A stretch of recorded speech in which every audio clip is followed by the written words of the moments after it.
Hello guys, welcome back to my channel. How are you doing? I hope you are doing great. If you are new, my name is Lizzie. So today I bring the gist for you, so let's dive into it together. Basically going to say the same thing I said. If you don't have any money, if you are poor and you do not have the means or the resources to take care of another human being, why the fuck are you having children? Why? This is not about eugenics. It's not about none of that. This is about being financially responsible. If you don't have any money, why are you giving birth to children? Why? No, because I'm just trying to understand, what are you going to feed the child with? Vibes? And yeah, you can give your child all the love in the world, all the praise, all that. But if you don't have the resources, nor do you have the money to make sure your child lives and has a successful life, maybe you shouldn't be having children. I'm sorry. And this because I've talked about this multiple times before.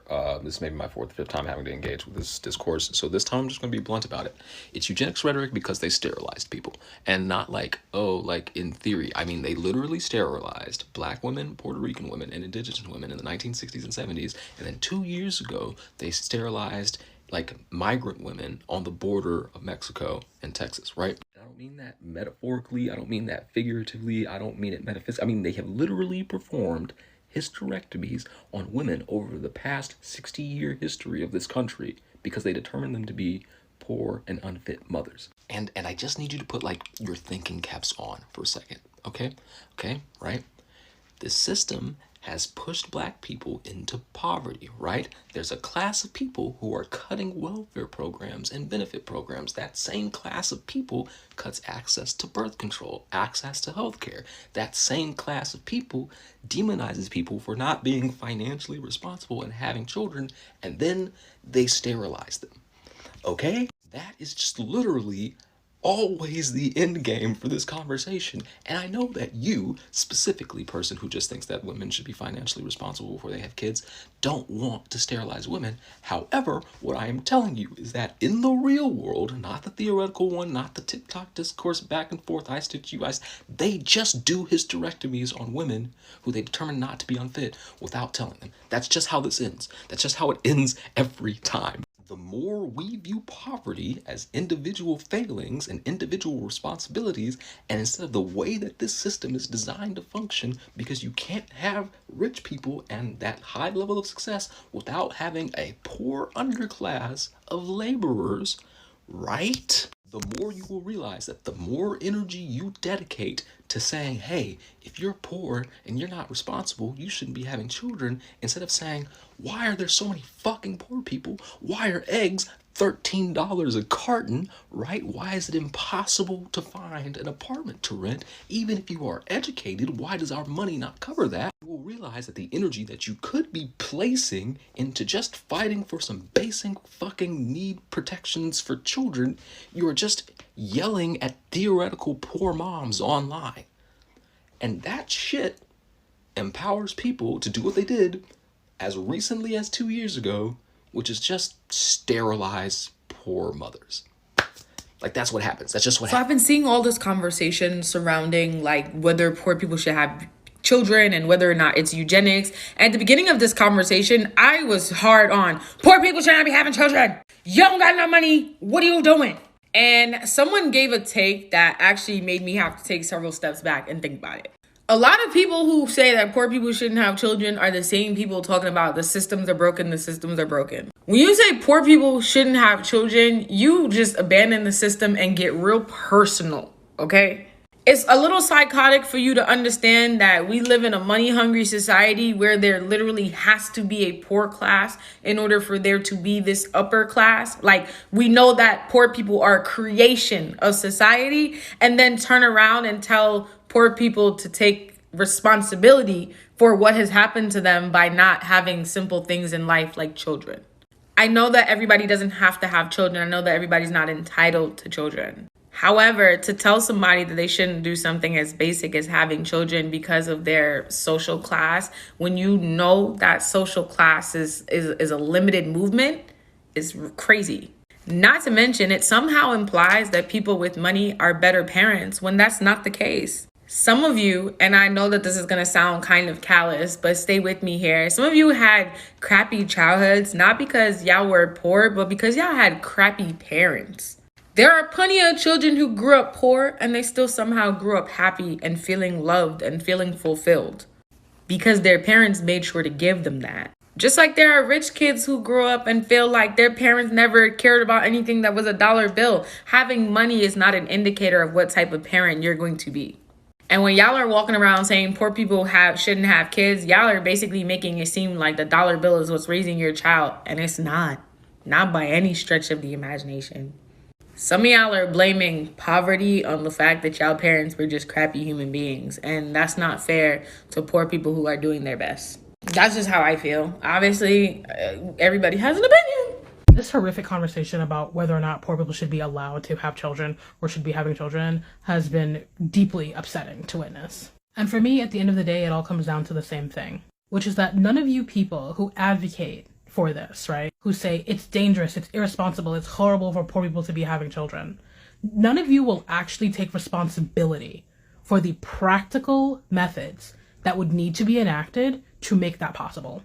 What do I mean by that? Well, I've never seen a single person who holds this belief actually advocate for the destruction of the class system altogether and making society like totally just and equitable, right? They're never making the argument that we will eliminate children and poverty by just eliminating poverty. The argument that you make is one that places blame for systemic issues solely on the shoulders of individuals, right? This is your philosophy.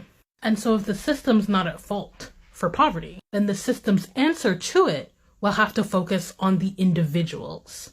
Necessarily, right? And then the question becomes, how do we, as the system, as society, stop poor people from having children? And then we come into the practical application of the concept. How would you do that? No, I want you to stop and really sit down and think.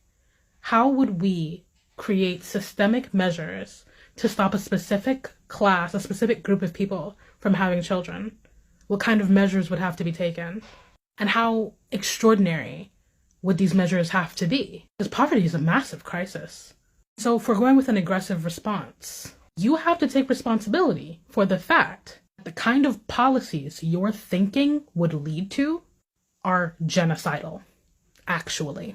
If you're having trouble thinking about how we would solve the problem of poor children, forced sterilization, forced abortion, literally making it illegal to have a child if you're under a certain income bracket, jailing people for having children or being pregnant, and then being jailed as an accessory to, facilitating the pregnancy of an undesirable. There are so many different and terrible ways that your idea can come to life. And you have to understand that your idea can only come to life this way, in a horrible, miserable, terrible way that destroys people's lives. Because it is a miserable and terrible argument to make. And it's an argument that I think at this point must deliberately ignore the fact that the things that create poverty are systemic. And policing the individual will never solve the problem. So yeah, that's what I think. I think you should yes and yourself and take your idea to its fullest conclusion. Many different ways as you can. Because laws, like many things, begin with ideas. If you're not willing to see the practical part of your idea through, why are you arguing about it? This video and give her a follow. All of her content is amazing, but I really wanted to touch on this particular video. It's been a little concerning for people to bring up conversations about eugenics in Appalachia because at one point in time, it was a reality. Throughout the 1920s, poor women, women of color, and women who were deemed feebly minded, meaning they were institutionalized for psychiatric reasons, were forcibly sterilized across Appalachia. After World War II, a lot of those programs were swept under the rug because they were a little too close to what was going on in Germany. But it still left its mark across Appalachia. One example we can see today is the hesitance for Appalachian people to get psychiatric care. Because at one point in time, their grandparents or their great-grandparents told them, listen, if you don't start acting right, you're going to be shipped off like my cousin. And then they tell you the story about how their cousin was sent off to a mental institution and forcibly sterilized. The idea of forcibly sterilizing poor women in Appalachia is not new. Yo, gangy, let me get my 2 cents in there. Because me and my godmom was actually having this conversation this morning. I was asking her about, does she believe in, divine timing and the fact that sometimes a baby is needed for the moment because of where you are at in life. You know what I mean? Some people just be off the track that they're supposed to be on, and at times the baby does help you get back on track. You know what I mean? So I wouldn't even necessarily say like it depends on where you're where you're at in life, because, well, financial wise, let's say that. Excuse me. Because without that baby, where would some people be? Would they still be doing the same old habitual patterns? Would they still be going off the rails? When would they have gotten back on track if it wasn't for the baby? You know what I mean? Because some people are in a good spot, be trying to have babies, but it just don't be working out. You know what I mean? Like I was in a situation myself where I wasn't ready to have a baby, but I was trying to have a baby, and it just didn't work out for me. You know what I mean? So that's where my whole take on that. You know what I mean? Like sometimes the kids, nonetheless, are just exploring themselves and getting to know themselves. So I can understand, but it's up to the parents, the teachers, to actually have that conversation with them so they can actually understand like some of the things that needs to be done in order, and the consequences that come out of this if engaging in sexual acts is not done properly.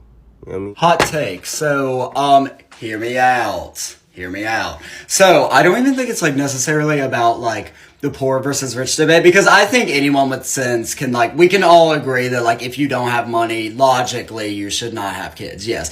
But I think it's, like, deeper than that, because it's kind of like these systematic things that the government has put in place keeping people poor. So, like, that, to me, is why it's unfair for like people to say that like they're just like grouping all low income people together and being like, you should not have this human right. But it's like, what the fuck? Like, and I totally get it. Like, as of right now, yeah, you probably should not have kids. Yes. If you don't have money, don't have kids. But why is like everything so elitist all the time? Like, it's just systematically unfair and fucked up. And a lot of these people cannot help that they're like basically forced to stay in low income situations.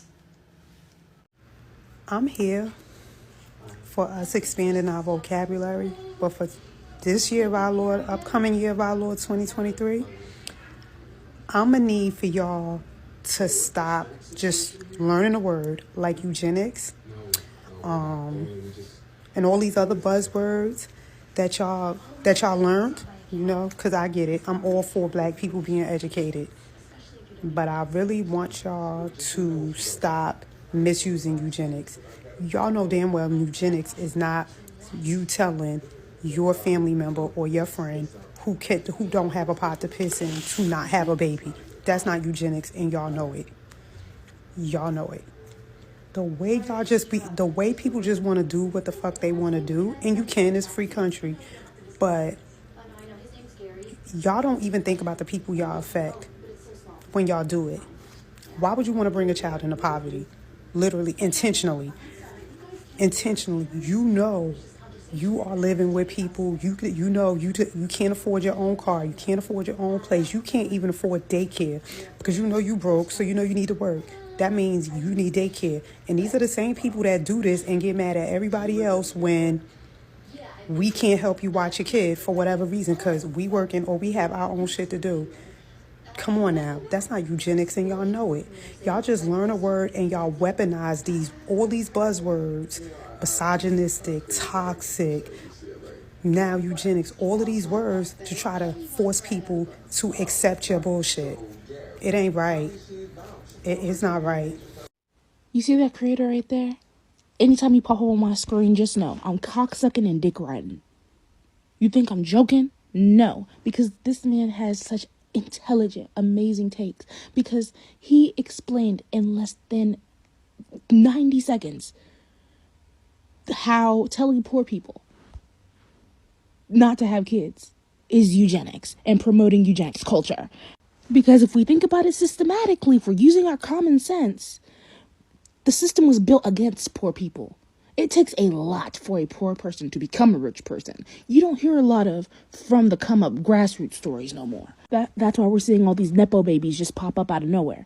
But poor people not being able to take care of the next generation of children is not the fault of poor people, but the fault of the society that has failed them. Let's use our sense.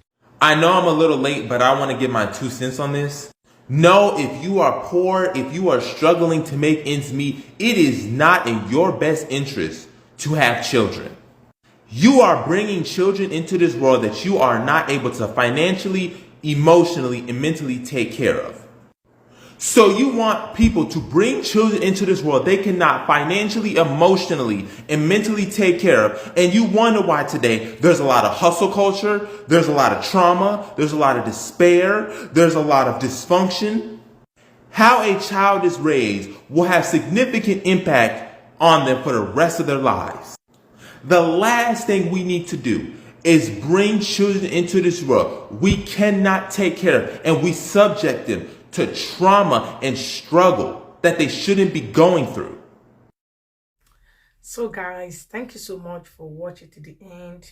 If you have not yet subscribed, don't forget to subscribe. Feel free to leave your comment down below, and don't forget to subscribe. Thank you for watching to the end, and stay blessed.